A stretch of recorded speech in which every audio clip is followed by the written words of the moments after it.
দিচ্ছি, এই জন্য দিচ্ছি যে আমাদের পরিবর্তনগুলো চায়।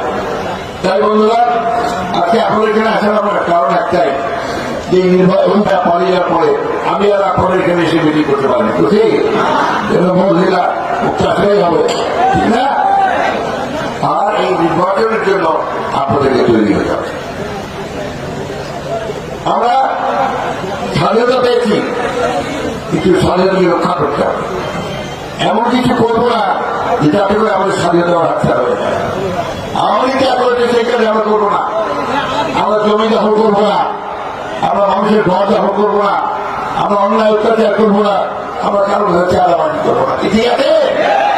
কি বলে রাজনীতি কথা দিচ্ছে আমাকে? এই কার্যের সঙ্গে কেউ জড়িত হবে না আমাদের লোকজন। যদি কেউ জড়িত হয়, পাবেন, আপনি পাবেন। যদি এটা হয় তাহলে তাকে